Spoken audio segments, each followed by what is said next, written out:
બનાસકાંઠા જિલ્લામાં કાંકરેજ તાલુકાના દુગાવાડા ખાતે આવેલ શ્રી પંચમુખી હનુમાનજી મહારાજના મંદિર ખાતે કોંગ્રેસના ધારાસભ્ય અમૃતજી ઠાકોરની અધ્યક્ષતાને કારોબારી બેઠક યોજાઈ હતી। બનાસકાંઠા ભૂપતાજી મકવાણાએ હાર્દિક દેસાઈને ખેસ શાલ ઓઢાડી સન્માન કર્યું હતું। સાથે 20 જેટલા લોકોએ ભાજપને અલવિદા કહી કોંગ્રેસ પક્ષ સાથે જોડાઈ જતા કોંગ્રેસ પક્ષના કાર્યકરો ગેલમાં આવી ગયા હતા, જેમાં સૌપ્રથમ દીપ પ્રાગટ્ય કરી કાર્યક્રમને ખુલ્લો મૂકવામાં આવ્યો હતો। ત્યારે કાંકરેજ તાલુકા કોંગ્રેસ પ્રમુખ ગોપાલસિંહ સોલંકી, બચુજી મકવાણા, પૂર્વ જિલ્લા પંચાયત પ્રમુખ ખેતુભા વાઘેલા, ઉમરી કોંગ્રેસ આગેવાન શિયોરી શહેર પ્રમુખ ભીખુભા ડાભી, ભરતજી ઠાકોર પાદરડી, અમરતજી ઠાકોર, તાલુકા કોંગ્રેસ સમિતિ ઉપપ્રમુખ વેનાજી ઠાકોર, કાંકરેજ તાલુકા કોંગ્રેસ મહામંત્રી વંદનજી ઠાકોર, ચેખલા સરપંચ પતિ રમેશજી ઠાકોર, સોશિયલ મીડિયા મહામંત્રી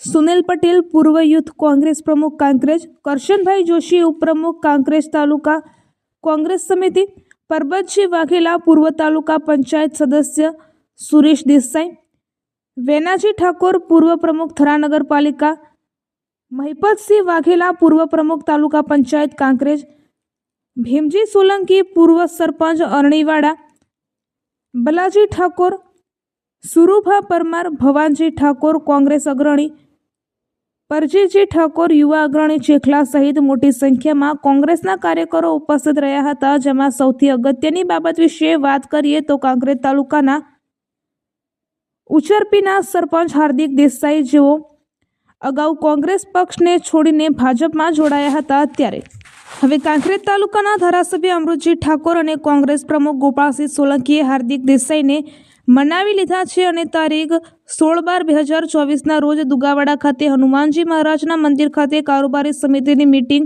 ફરીથી કોંગ્રેસ પક્ષમાં ઘર વાપસી કરતા કોંગ્રેસ પક્ષમાં એક મજબૂત યુવા નેતા આવકારવામાં આવ્યા હતા, જેમાં ધારાસભ્ય અમૃતજી ઠાકોર, ગોપાલસિંહ સોલંકી અને પૂર્વ પ્રમુખ જિલ્લા પંચાયત બનાસકાંઠા ભૂપતાજી મકવાણાએ હાર્દિક દેસાઈને ખેસ શાલ ઉઠાડી સન્માન કર્યું હતું। સાથે 20 જેટલા લોકોએ ભાજપને અલવિદા કહીને કોંગ્રેસ પક્ષમાં જોડાઈ જતા કોંગ્રેસ પક્ષના કાર્યકરો ગેલમાં આવી ગયા હતા, જેમાં આવનારી ગ્રામ પંચાયત અને તાલુકા પંચાયત જિલ્લા પંચાયતની ચૂંટણીમાં કોંગ્રેસ પક્ષને મજબૂત બનાવવા માટે અપીલ કરવામાં આવી હતી અને વર્ષ 2023-24નું 9 કરોડ રૂપિયાના વિકાસ કામોની ગ્રાન્ટનું આયોજન કરાયું નથી, જેમાં ભાજપ સરકાર અને એમના મળતિયા કોન્ટ્રાક્ટરો દ્વારા અધિકારીઓને દબાવી દેવામાં આવે છે અને આયોજન કરવામાં આવતું નથી, એવું કાંકરેજ ધારાસભ્ય અમૃતજી ઠાકોરે જણાવ્યું હતું। જોકે હવે તારીખ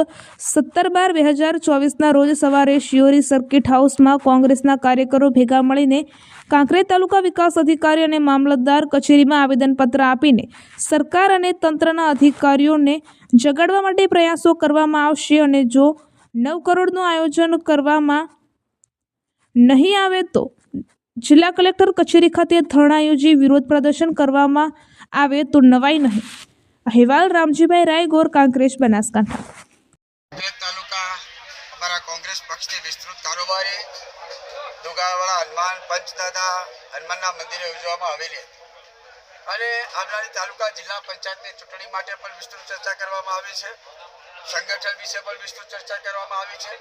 સાથે સાથે સૌથી મોટી ચિંતાવાળી વાત જે છે એ વાત છે તાલુકા કક્ષાનું આયોજન। 2024નું વર્ષ પૂર્ણ થવા આવ્યું, 15 દિવસ બાકી છે, ત્યારે તાલુકા કક્ષાનું 9 કરોડનું આયોજન સમયસર થઈ શકતું નથી। એ બાબતે તાલુકા વિકાસ અધિકારી, મામલતદાર, પ્રાંત અધિકારી, જિલ્લા વિકાસ અધિકારી, કલેક્ટર શ્રી અને સરકારી સચિવ સમક્ષ પણ વિવિધ કક્ષાએ રજૂઆતો કરી છે। મને તો એ સમજાતું નથી કે રાજ્ય સરકારના સચિવ લેટર લખીને આયોજન વિશે જલ્દી આયોજન થાય બાબતની વાત કરે અને અહીંયાનું વહીવટી તંત્ર કુંભકર્ણ નિદ્રામાં સૂતું હોય એવું મને લાગી રહ્યું।